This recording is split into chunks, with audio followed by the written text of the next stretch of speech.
Hello, everyone. This is Kelly Beard of KarmicTools.com. This is the day after equinox, the 23rd. We had our gathering last night, and it was beautiful, and we're so grateful for those of you who were able to be with us in person. Shanta made it, so that made it very special, and we offered our prayers to the world. But I had a lot more to say. So there are some things that I wanted to just organize for you and have here on a podcast that we can access for the rest of the quarter because it's an important fourth quarter. What I have for you is that I did some divinations for the Virgo super new moon, which was on the 17th of September, leading up to our equinox. So these are the things I want to talk about here. The guidance, the divination is something I want to share that I got for that Virgo super new moon. And then I want to go over fall equinox, the season. And then I want to go over the energetic support, which includes Mercury retrograde, which is warming up right now. And I have some very special guidance for that, all of which is leading to the Aries full moon on the 1st of October. And there's some things to talk about next month's lunation for you to be aware of as well, kind of on this front end. But in general, I feel like the guidance and divination support us for the entire quarter, or at least the next 6 weeks till we get to Access the Ancestors, or Samhain, which is the first week of November.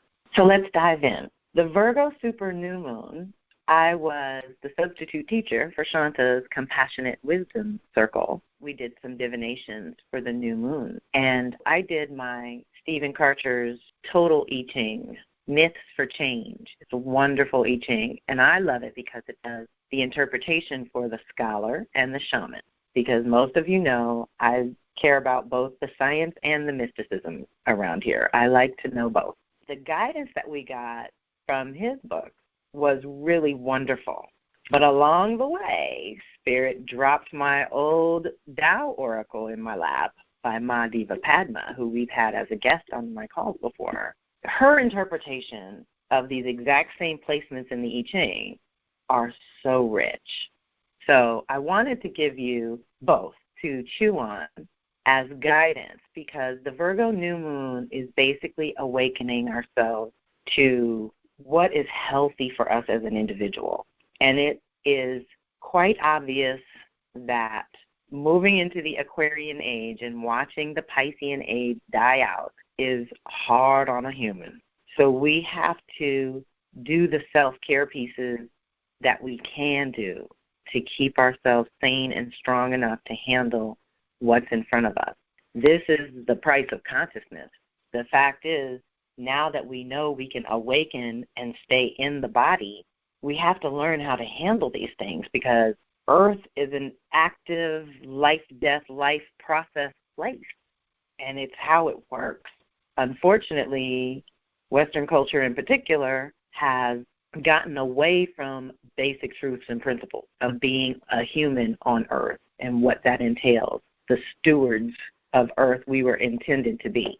So I'm giving you permission, for those of you who need it, to turn inward for the remainder of the year and ask yourself the really hard questions you never give yourself time to ask, and think about what you really value and what's really important to you, and most of all, what can you actually handle?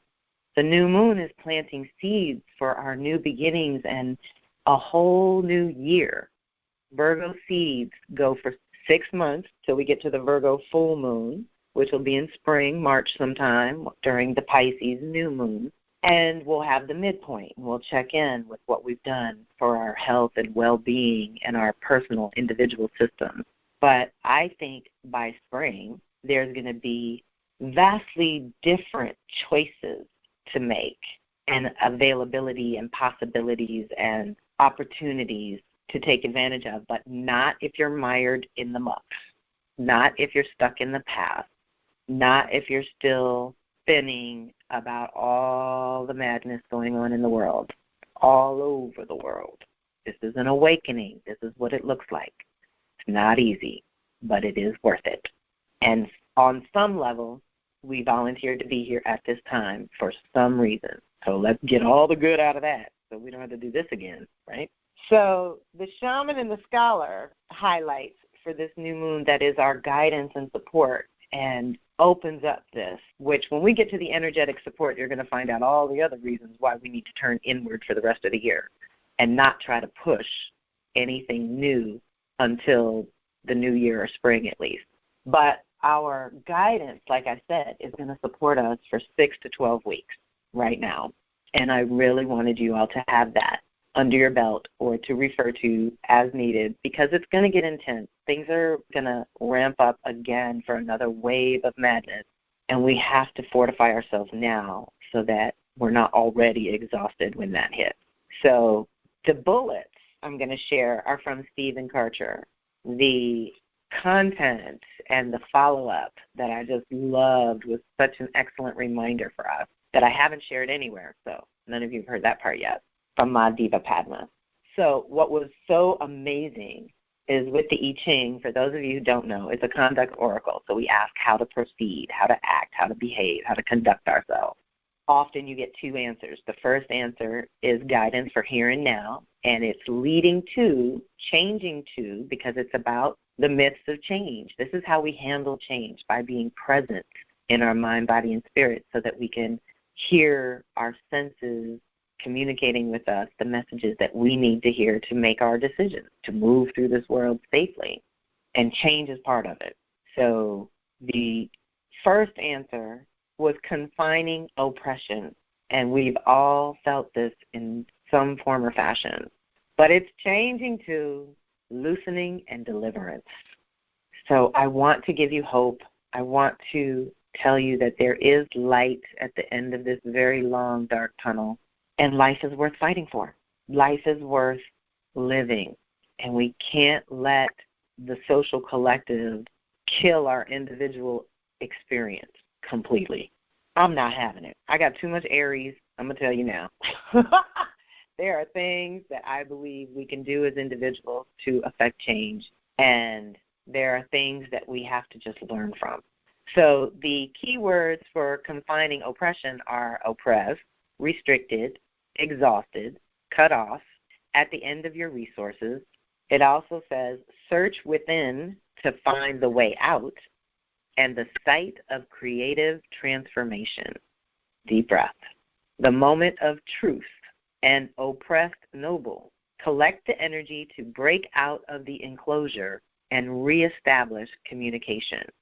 These all hit me in such different ways every time I read them. So that's why I wanted to share them with you as well, because, again, we're all at different ages and stages, so our view and our perspective of what's happening in ourselves and the world is all very unique, but we're sharing this experience.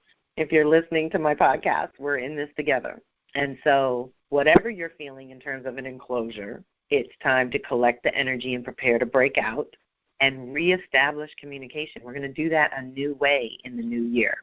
Be great and master the situation from within. Find out what is truly important to you.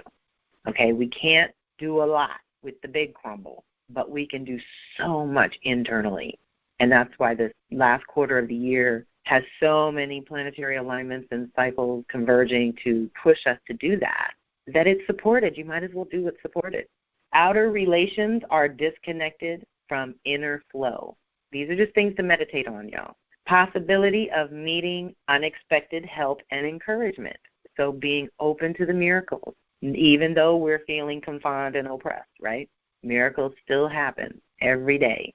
And like you seek out whatever world news, you need to seek out the positive news as well. Look for those stories of triumph, humanity, and harmony and beauty coming out of this madness. Bring old relationships to an end and move toward new connections. Deep breath. What is strong and solid is covered and hidden. So when that's the case, what do we have to do? We have to uncover it. We have to do a little digging. We have to do some cleaning. We have to make room to bring it up to the surface. Find what is great in yourself, your solid center, whatever that is. Stay centered in your heart and take the risk. Life is a risk, y'all. And unfortunately, we can get in ruts where we've created this comfort and this false sense of security, and we forget that Earth is a living, breathing planet, and she's got to do some things sometimes that are going to affect us. Articulate the new time. So really be able to clarify, and I actually have said this, there's going to be a before and after 2020. That's what this year has done to us. It's like, well, before 2020, we did it this way. But after 2020, we're doing it this way. So let's articulate the new time. It will take a change of heart to recognize the truth. That was a powerful reminder. It might take a change of heart to recognize the truth. Deep breath. Find the mandate for change. This is the last one. Hidden in the situation, and use it to release a sense of your own purpose. This was huge. Find the mandate for change. What is asking you to change in your life? What was already asking you to change before 2020 hit?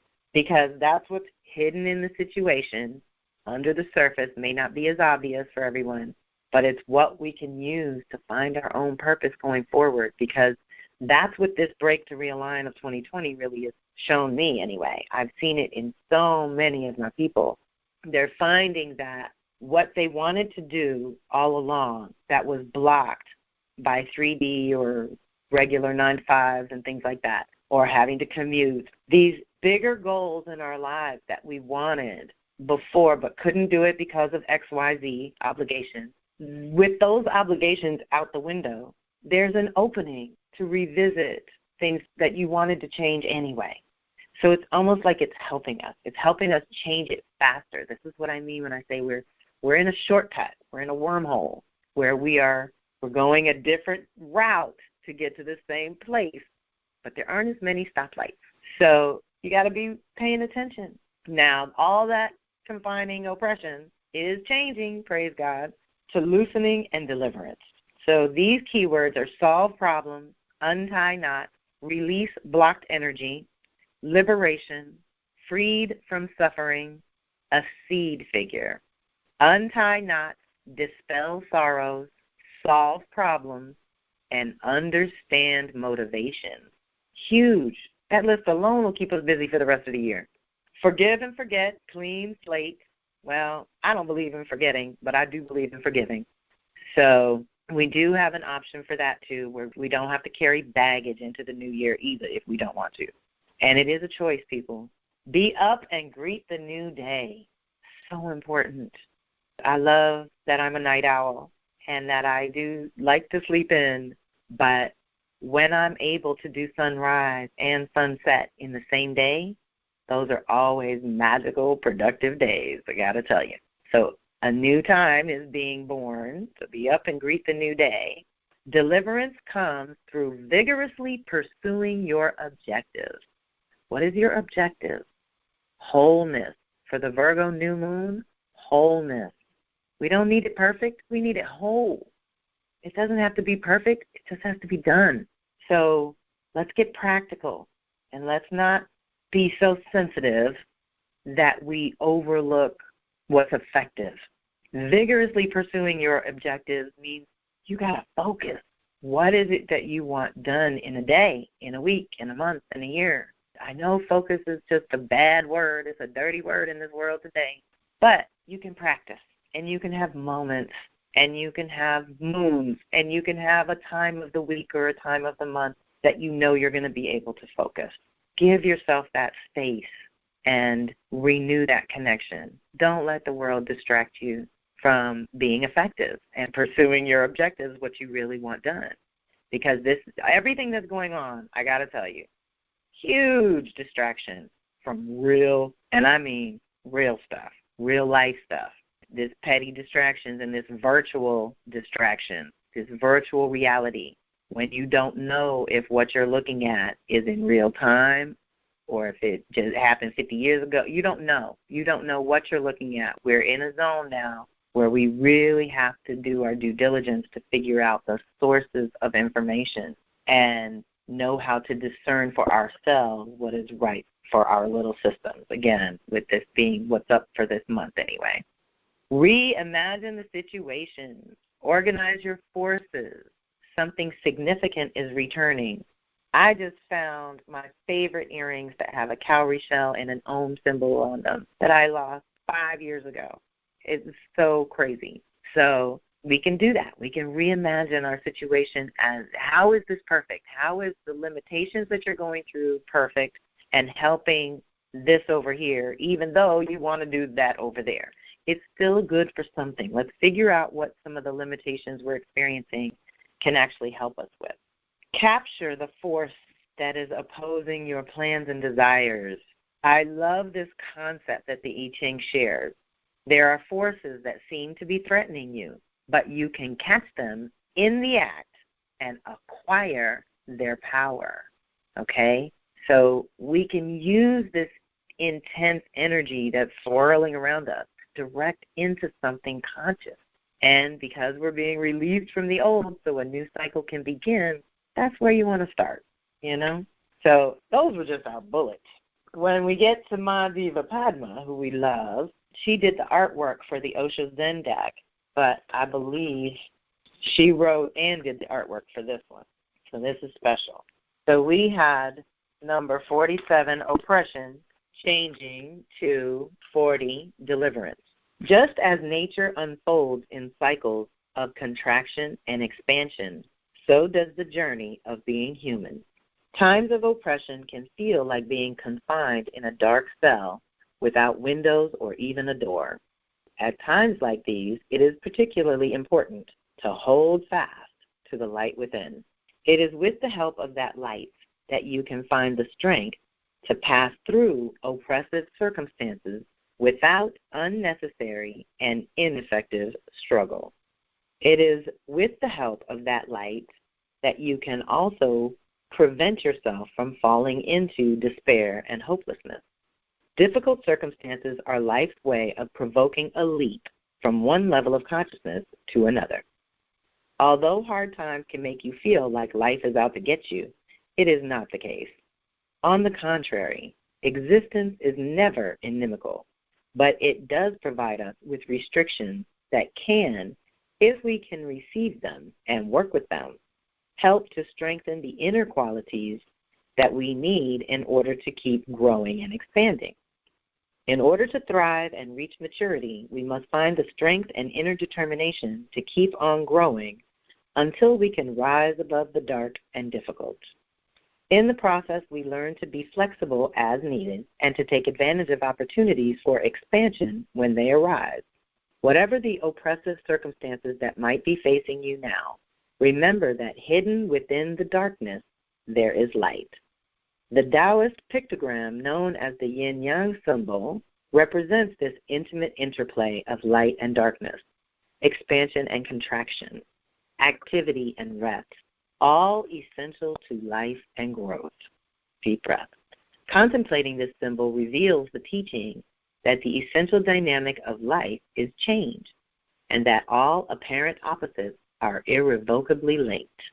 Each is supporting the other, and each is evolving into the other. The dark yin quality and the light yang quality coexist in perfect balance, each reaching the fullness of its potential.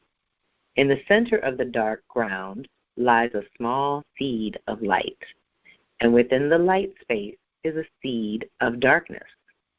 Thus, enwrapped in one another, the black receptive female and the white active male spiral outward from the center to form the circle that represents the perfection of the whole. It is a dynamic and harmonious interplay of opposites, affecting and constantly renewing all.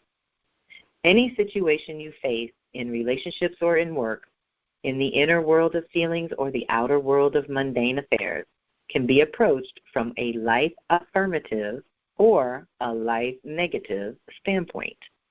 And it is the life affirmative approach that embraces the whole rather than drawing lines that divide good from evil, darkness from light. The yin-yang symbol is a reminder that every darkness has its dawn, and every dawn contains the seed of darkness. Truly understanding this, not just intellectually, but at the very core of one's being, is what we call wisdom. Deep breath. And it is changing, thank you God, to deliverance. The time of deliverance is captured best in the image of a thunderstorm. As in nature, when there has been a long dry spell and thunderheads are gathering on the horizon, the time for deliverance is at hand. Before a storm breaks, the accumulation of energy and tension can build to a point where it feels almost unbearable. Then the sudden release of pent-up energy in lightning and thunder delivers the earth from the oppressive conditions in the gusts of wind and cooling rain. Awareness and grounding are especially needed at this time, lest you get swept off your feet by your own overwhelming sense of relief and euphoria. The small, ordinary things of life still need careful and ongoing attention, and taking care of business is the best preventative medicine to ward off the letdown that can often follow such a high. That's not to say it's inappropriate to rejoice or feel unburdened now. Rather, enjoy and keep your feet on the ground. When a thunderstorm has passed, there is an uncommon freshness and a sense of renewal in the air. And there is often a fair amount of debris on the ground that needs sorting through and cleaning up. It is vital now to identify and clear away any destructive thoughts or actions that might have created the heavy atmosphere that led up to the storm. Taking time for reflection will strengthen your ability to learn from your actions and help you gain the clarity not to repeat the same mistakes in the future. No matter what the sources of past tensions, it is now possible to observe them with less passion and greater equanimity. It is from this detached perspective that you can best understand what steps you need to take to move forward. A word of caution: detachment is cool, free from emotional storms and drama, but it is not cold and unfeeling. In the aftermath of all storms and interplay of energies in life, it is always important to maintain a spirit of open-heartedness and compassion. Forgiveness is a healing force, and it is just as important to forgive ourselves as it is to forgive others. In fact, the two often go together. By letting go of the past and its turmoil, you will clear the ground for the lessons of deliverance to take firm root in the soil and grow into deeper and more profound liberation of the spirit. Deep breath. If any hurts or misunderstandings remain unaddressed in the current situation, it's time to acknowledge them, do whatever is possible to heal the wounds or clear up the misunderstandings, and move on. There is a window of opportunity now to move quickly and decisively into a new order of things, and this is best accomplished with heartfelt gratitude for all the lessons learned. So just think about spring equinox. We're at fall equinox now, and 6 months from now, we're going to be planting the seeds for the new vision at the Pisces new moon, Virgo full moon. So these seeds will run to their fullness, and we initiate some kind of clean new beginning. So fall equinox, no matter how 2020 has unfolded for you, is still the season of balance.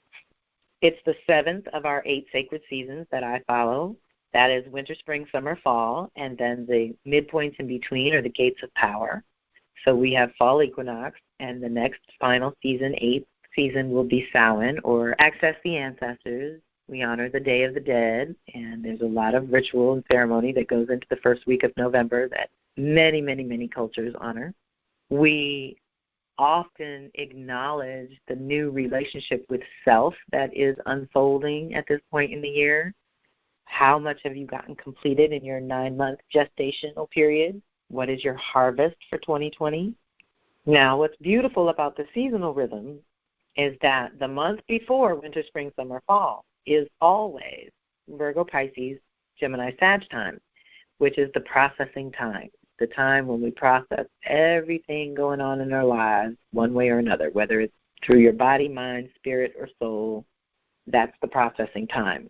So Virgo, preceding fall equinox, is when we sort and sift what's relevant and useful, what can we build on, what has taken root and is strong and healthy, what did not, so let's clear it away and free up that energy flow to do something else. You know, think of when you prune your plants and it activates them to grow better. That's all we're doing with our lives, and this is the time of year we do it every year.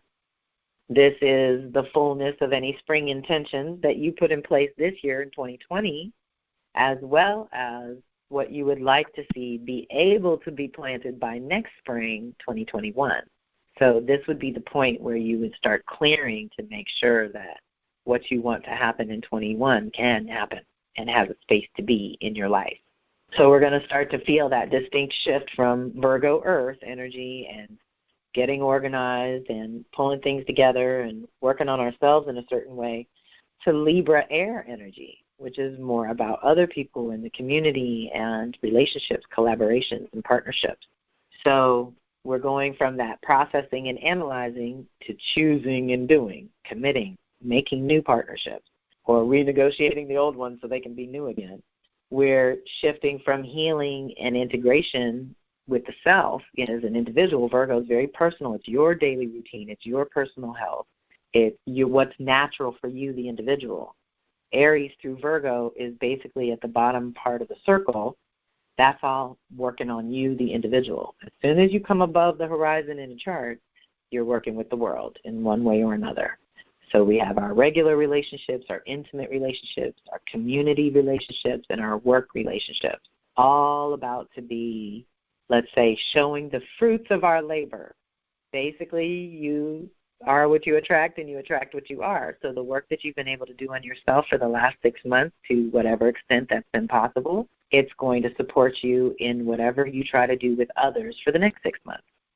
The idea was to be centered in your heart and grounded in your own personal rhythm that no one else can sort of knock you off of. But we've all been knocked off our rhythm this year, so we're trying to get that together, I know. But essentially, we've also done everything we can do on our own.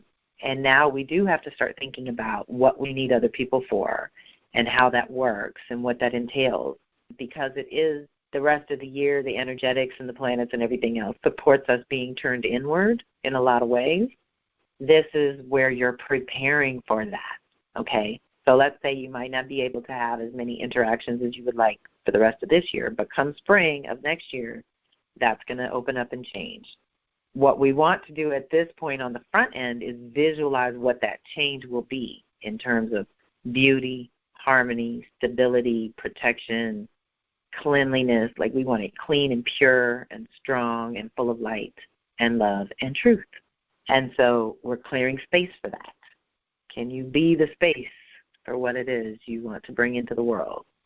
Now, like I said, as much as you could do on your own, you're going to need others. This is a great time to start thinking about creating a council, whether you have a team to turn to with friends that help you on a personal level, or your best friend at work that you can turn to about work things, or your community like what we did last night, giving prayers for the world. We get together to build that light and offer it to the earth and to the world. So there are all these levels where you want to be clean and organized within yourself so that your partnering goes better, right? But this counsel, who you turn to, is very important. So it can be visible or invisible. I am huge, especially on years like 2020. I'm huge on the invisible team because I feel like the humans are unavailable for consultation. So our invisible team is much more available. Your angels, ancestors, and animal spirit guides want to be part of your process. They want to help you, but they have to be invited. They will not impose. And you don't want that either. So you need to be able to be conscious enough to invite the help and then be conscious enough to receive it and be thankful and aware that it's happening. So that's when you create those relationships with your invisible team. And some people have asked me how to do that, and the simplest way is to go to your altar or go to the same place in nature, every day for a month and invite your guides to commune with you there. It's like meeting your friends for coffee or drinks. You're agreeing to meet in the same place at the same time, and eventually they know you're there. They start showing up. So then you can take your questions to them at those times, and it becomes something that supports you, that totally is in your magic backpack, as Caroline Casey would say. that you have with you all the time. So since we are still in the season of sorting and sifting, and with it coming into Libra, we want to reestablish balance, of course, is the ultimate goal across the board.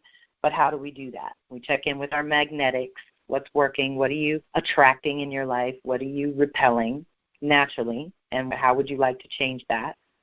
What kind of exchanges are you having with other people, if any? You know, this year has been pretty crazy that way. What's done? What's still in process? What's at the beginning? What's at the end? What's worthy of further investment? What is not?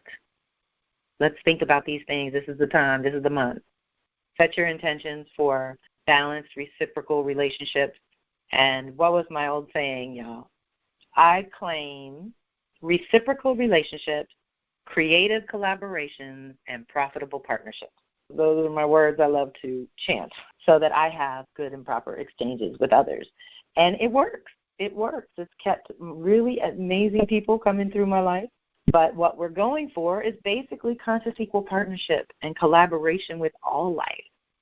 But in order to do that, we have to be whole and balanced in and of ourselves. We can't ask that of others if we're not bringing that to the table already. So fairness, cooperation, kinship, better relating, like manners, let's call that back.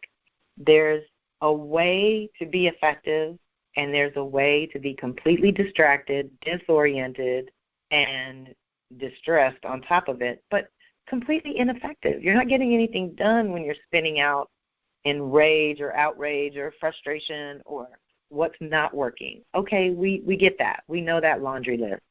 Let's shift to what we can do with it or what we can do about it. And don't get me wrong. I tell all my people, you got 5 minutes to whine, let it out, vent, go for it. Let's get it all out.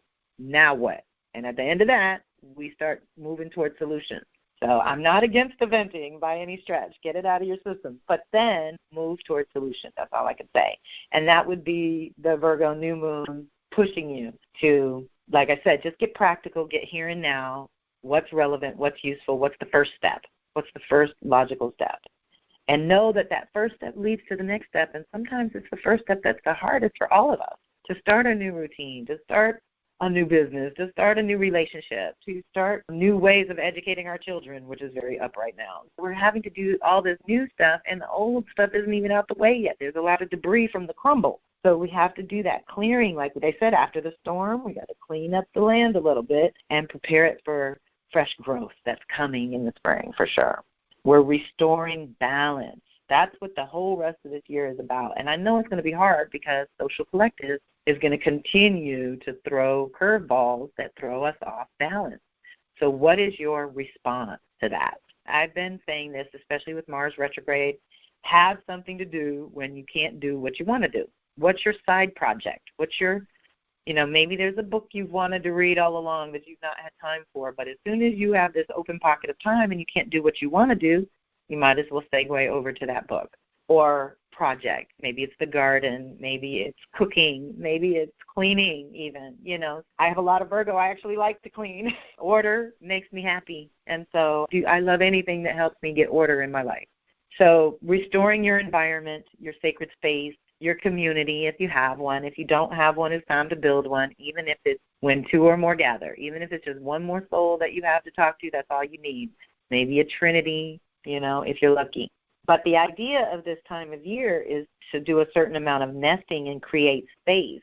We're turning inward, so we want to create a little space for replenishment and any healing that needs to take place this winter. And we want to create space for whatever new life we want to come by spring. So how are you doing that? I love the concept of build it and they will come, or create space and it magnetizes it in. You can look at it any way you want, but it's acting as if your goal has already been accomplished. Somehow does speed up, magnetizing it to you. That's all I can tell you. I've practiced this for years. It works when you work it. But if you're going to continue to be spinning in distraction and angry about things you can't control and completely off track, not getting anything done, that's a problem. And so this month in particular, and for the next 6 weeks, we have access to literal physical balance. We need to take advantage of that and not allow people to have us pulled in extreme directions when balance is what is actually available. Of course, we are getting toward the end of the year, so it's time to wrap up things that you want done in this year and clear them out of the way. And most of all, look for whatever is most out of balance or neglected so that you can give that some attention, bring some awareness to that, see what you can do to recalibrate. Because we all have some aspect of life that's been put on the back burner just to get by, just to survive, but I have also practiced this little tip and trick is to bring what's been at the bottom of the priority list to the top and see how it changes your life, just to see, because sometimes we really get off track and you look up and you realize you were off track for all these other people and all these other reasons that didn't have anything to do with you. So just make sure whatever you're doing it consciously and you're doing it because you want to do it. You're not being pushed around. Slow down, okay, so in this hemisphere we're moving toward the shortest day, longest night, so more dark hours. Darkness is yin, it's feminine, it's receptive. We want to be able to receive more. Well, you can't receive if you're constantly talking and running around and doing, moving, go, go, go, go, go. That's not receptive. That's active. So making time and space to receive, giving more to yourself than others, there's a season for that. This be it. And the big one, for me anyway, because Samhain is definitely my high holy day of the year, is prepare for your council meeting with the ancestors in November. That's another thing that always lights a fire under my ass. I want to get everything clean. I want everything organized. I want to know what I have and what I need so I can go to them clear. Okay, y'all, here's what I got done. Here's what I didn't get done. Tell me where to invest my energy going forward. Then I spend a couple weeks talking to them, getting ready for the official calendar new year. So this is the time, like we said, to restore balance, pull it back in, check in on yourself, make sure you've gotten the things that are really important taken care of. Because we're going to segue to the energetic support, which includes the fact that we are officially in Mercury's shadow of the upcoming retrograde in Scorpio. So we might as well start with that, because I got some other good, juicy guidance for that one that I want to share. So Mercury retrograde in Scorpio, first of all, you should know that as of fall equinox, it's officially in its shadow, which is where it's going to go direct in Libra. It's still in Libra, and this is starting to stir things up for us about what's out of balance. It's going to enter Scorpio on the 27th of September, go retrograde at 11 Scorpio on October 13th. While it's still backwards, it's going to re-enter Libra on October 27th and go direct November 3rd. That's our election day, y'all. Oh, my goodness. It doesn't re-enter Scorpio till November 10th and doesn't completely move on till December 1st. So we're in a zone right now between fall equinox and December 1st that is good for the following. Aligning with your higher mind versus your monkey mind and ego. That's going to get a break. Commune and connect with pure soul versus blocked, toxic, tortured soul or extremes. Access long hidden, denied thoughts and feelings. Okay, so this is what I'm feeling. Summer solstice, we pretty much hit the wall with COVID in America, the antics and madness and chaos. Now we are another quarter down the road. And this is why I'm encouraging you to just pull back in and restore yourself, because the rest of it is not going to stop. So you're just going to wear yourself out. But the long hidden, denied thoughts and feelings, it's almost like we've been able to suppress certain thoughts and feelings to get through the crisis. But since the crisis isn't ending, now we've maxed out. Yeah, you know what I mean? So they're coming to the surface. And Mercury retrograde in Scorpio can do that on a regular day. It's just going to be a little more intense this go-round. Creative and destructive power of language. When Mercury's in Scorpio, we can cure or kill with our words, thoughts, and concepts and ideas. It's deep. It's really deep. We have to be very mindful that it's powerful. We have to find new and different methods to process the incoming information. What is it when you get present? Pause. Feel. Think. Heart. What's your heart say? What's the choice? Is it worth it? Your moods are your messengers. Scorpio's a water sign. Our feelings are important. That's information from within. We want to be able to hear that, but then we also want to be able to discern what actions to take following. Intuition is a big part of what's happening now. We're being trained to combine thought and feeling, that's our intuition, to know what's real for us, to know what's true for us. And when you are mentally effective, you're able to synthesize all the bits of information that come to you into something coherent, into something to act on, right? To make a choice about. But it's also a conception point. Anytime we're working with Scorpio, we're reconnecting with power. And Mercury, it's our consciousness. Like we said, the lower will, the lower mind, higher mind. This is what's being activated and renewed when it goes backwards like this. Mercury and Scorpio in general activates our inner mental detective that wants to do that deep archaeological dig into the mind. Why do you think what you think? Why are you feeling what you're feeling? Know your own thoughts, know your own weaknesses, know those dark spaces you can get into, and have a practice that helps you get out of it. Very often we have to have our own practices because the people around us don't always know what to do. This is a time where communicating deeper emotions, like I said, that soul level is activated. So we're going to have powerful emotional reactive sometimes when we really want to respond to what's being triggered in the moment. So let's be mindful, because people who don't have practices or aren't self-aware are going to be feeling all these deep, dark things too, but have no context for it, no outlet for it, no understanding of it, so they're just going to lash out. So we need to have some really good boundaries for the rest of the year while we are turning inward. At the same time, Scorpio is not always dark and negative, but where we bury our own treasure, our soul-level truth and the raw truth. Okay, Scorpio precedes Sag. I always say Scorpio is raw truth and Sagittarius is higher truth. So first we go down and then we come back up. We go down into the soul and the body of what's real, what's happening in Scorpio, what's actually what you're feeling, because it's water. Then we rise, tell a new story. We're rising with the fire like the phoenix. It's so powerful that those two are back to back. But it's best to own your shadow, or at least honor and acknowledge it.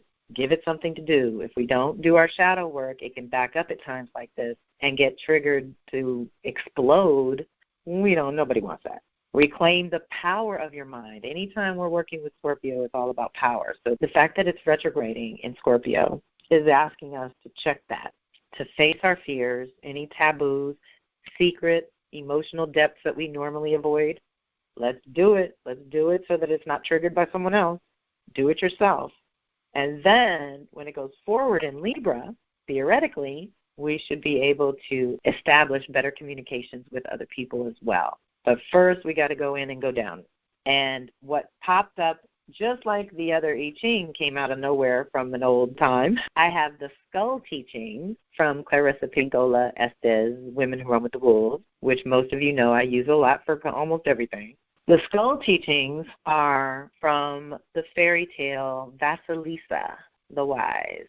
So this is about a little girl whose mother gives her some magical items. Part of the story is a skull that has fire inside. So the fire blazes out of the eyes, the nose, the mouth, and the ears. And the idea is that is the light of consciousness, for us to be aware of our five senses that bring us the information that tells us what's real in our world, right? Or what's happening in our world. We need that light of consciousness. And the skull is a spirit guide in this case. And it can go ahead of us, like we can send our higher self out ahead of us to scan territory and to gather information and bring it back to tell us if we're going in the right direction. So I took some bullets from the skull teachings, and this is for some other class. I just found the page of bullets that was so perfect for Mercury retrograde and Scorpio, I thought this would be good to remind you about. So they are, you can be sweet of heart, but the skull is not sweet.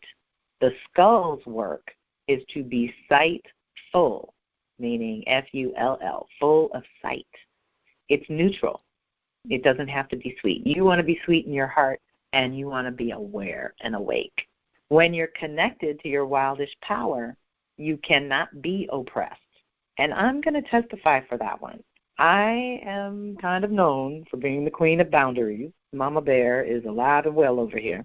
I'm an empath, So I do feel what's going on in the world. But my Virgo tells me it's not practical to let that take over for me. So I just stay as connected to my instincts and my wildest power as possible because it allows me to remain free, literally. I don't get caught in traps and snares like credit cards and things of the modern world that are traps and poison bait and things they leave out for us that they make way too easy that take you down and take you out of your center and take you away from your true purpose. So we love the fire of conscious awareness burns negativity to ashes. Just being aware. Think of how many times you got hurt just from lack of awareness, But when you're aware, it's like facing your fears. It dispels them. It puts a light in the darkness, and it cannot be dark anymore. That's how it works. It's just no way around that. Now, something new can occur. In most cases, when we consciously deprive a psychic thing of juice, it shrivels, and its energy is released or reconfigured. So when we consciously deprive a psychic thing of juice, that's those negative mental patterns, which is also something Mercury retrograde is good for correcting. But when we deprive, when we stop feeding those negative thoughts, they shrivel and go away. One cannot keep the consciousness one has earned by living with cruel people, inwardly or outwardly. So that means if you're cruel to yourself or you allow cruel people to abuse you out in the world. A lover can engender and or destroy even our most durable connections to our own cycles and ideas. So Scorpio does bring up the intimate relationships and the power that we attribute to them, right? So we're cleaning these up too. We have to also honor the survival piece that Scorpio offers, that part of you that can honor the raw truth and what your soul is trying to tell you in any given moment. Again, 2020 might be the break to realign that a lot of really bad relationships needed to actually part ways, things that they were putting off and postponing and actually extending the pain of rather than cutting it clean and moving on. Mindful choosing of friends and lovers, not to mention teachers, is critical to remaining conscious, remaining intuitive, and remaining in charge of the fiery light that sees and knows your inner consciousness. So deep. Friends, lovers, and teachers we need to choose really wisely, and especially going forward. To maintain one's connection to the wild is to ask yourself what it is that you truly want. Deep breath. So here's where I would remind you to choose from inside what you need, desire, and deserve and feel is right for you, rather than looking around at what is visible, because there's so much more possibility in what is not visible. And when we choose from what's right around us, in arm's reach, often it's not exactly what we wanted or needed. So what's that other line? Know what you want, ask for what you need. Really important, because people don't know what your needs are. Very often we lead with our wants, and so a lot of people can pick up on what you want. But needs are different, and we've been culturally trained, at least as women, to suppress our needs for sure. You ain't got no needs. You're just property. That's what we've been told in Western culture. So it's deep, and it's changing, praise God. So discrimination is one of the hardest things to master, for it takes spirit, will, and soulfulness, all right?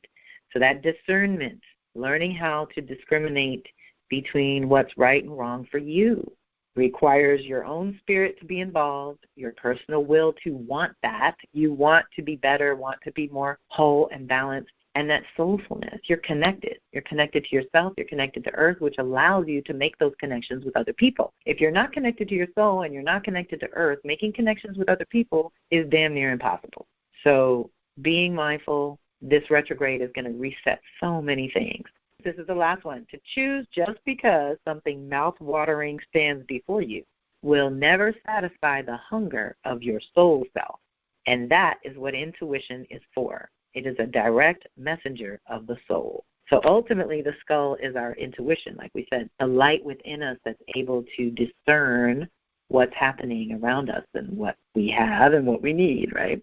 But it is the messenger from within, which is no middleman, no additional filters, no overlays of culture or family conditioning, things like that. We're always looking for our pure, direct connect. You know me. I don't like no middleman.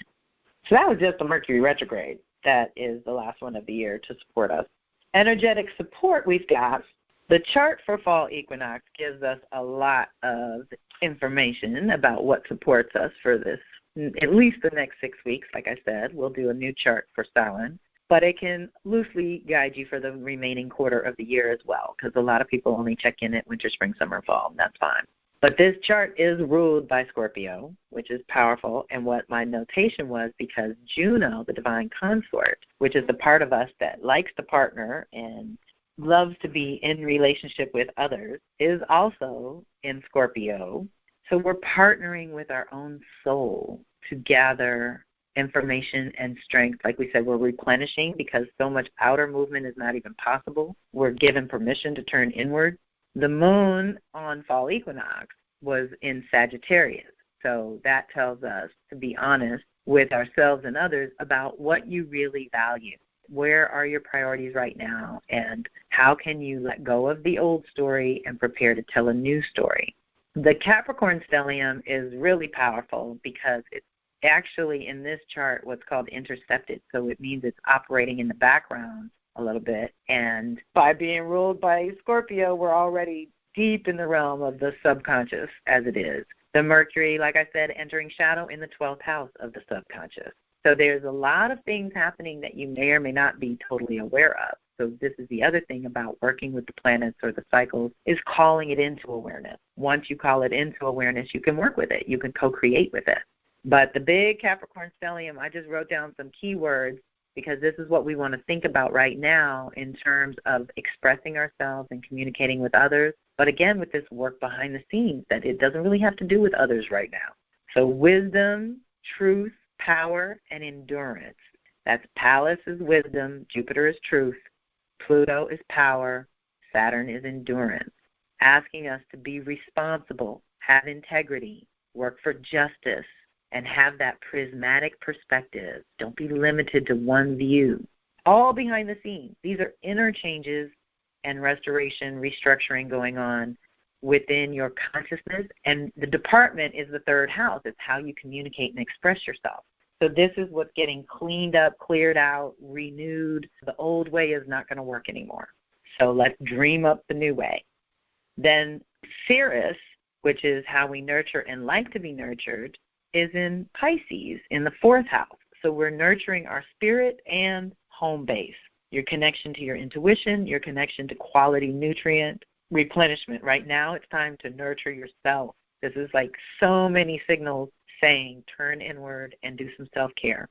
Now, this is amazing. Both of these divine feminine, Juno, what we are deeply wedded to and committed to, is at 0 Scorpio, and Ceres at 0 Pisces. 0 is an infinitely potent place.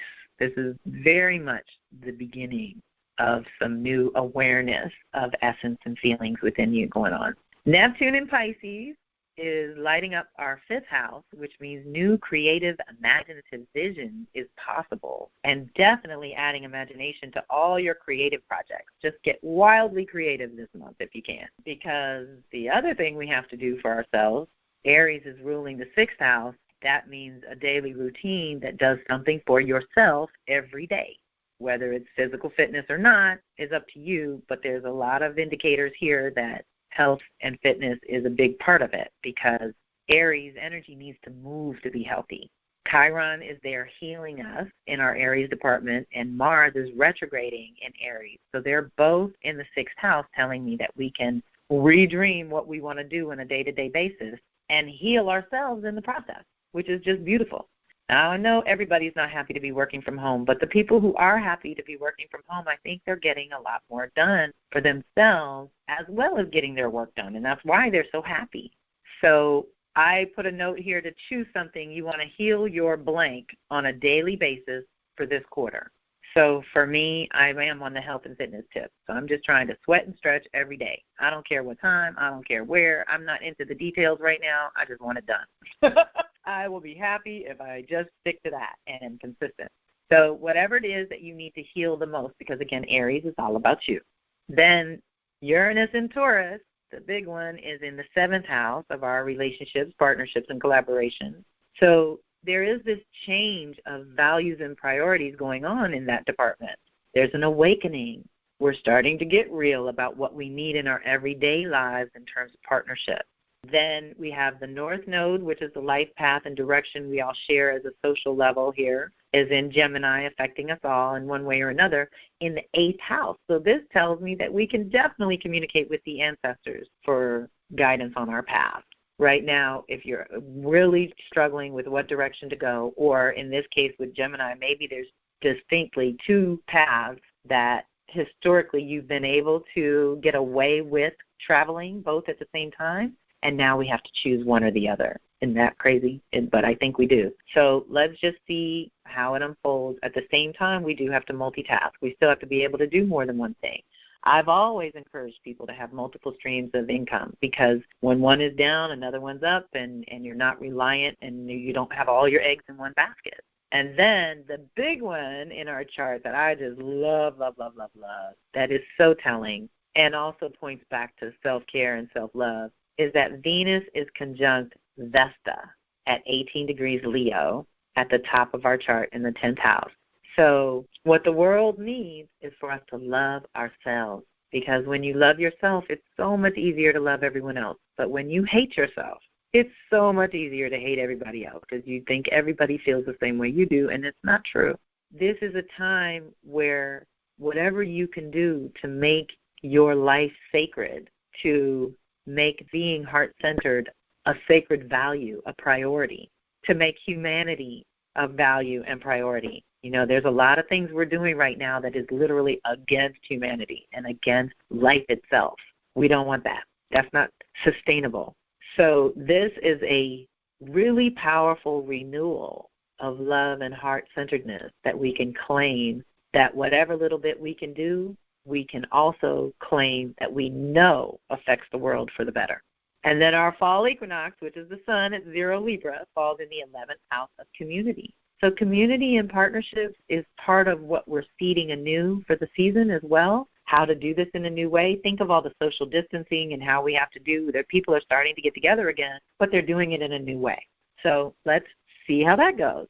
And know that you are supported for some soul-level work over the final quarter of this year. And that was the last thing I wanted to say about the chart. By Scorpio ruling it, it puts the fixed signs on the 4 corners, north, south, east, and west. And that tells me that self-love, self-value, self-worth is a huge piece of what we're working on for the rest of the year, to know what we're worth and what we have to offer, as well as what we deserve to receive in life.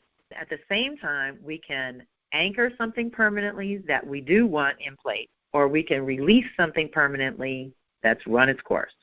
So that's a beautiful little extra support that the chart tells me we have. Now, the last thing I wanted to do was just kind of run through the general energetics of the rest of the year, just so that it is in one place and you all can know kind of what's coming, right? So we have our Virgo super new moon. What's happening with the super moons on this later part of the year is it's 3 new moons, Virgo, Libra, and Scorpio. So when it's a super moon, it's closer to Earth, more in alignment with Earth. And in this case, because it's the new moon, we can't see it. So there's big stuff happening in the invisible realms that we need to be aware of. New beginnings are getting churned up that we can't see exactly what's happening because it's in the conception seed point right now. But just to know that, and that the supermoon always does lend extra power to making things happen. So your intentions can happen, and if you can keep them clean and in the light, we can bring more light into the world, as we desperately need to do. But we are barreling toward the full moon in Aries, which does always light up a part of ourselves that we know we need to work on. And Mars is there ruling it and retrograde, so it's getting a whole renewal anyhow. Saturn's going direct, which is going to also shift some things that may have been holding you back by the elbows, making you feel like delays and denials were all part of it. And as it goes forward, Mercury goes backwards. So take it with a grain of salt. Some things are going to work and some things are not. And that's kind of life all the time, right? But Saturn going direct helps us move forward on our reality in some way. We have been doing this review for the last several months on what's real and what's not, and what are we responsible for and what we're not. It's also the last time in Capricorn for 28 years, so get all the good out of that. Pluto's going to go direct October 4th. That's coming up. And that week, I have a note here. It says it's a mixed blessing week. If we change our mind, then it changes our choices, and we could awaken to something tangible and good for us. Deep breaths.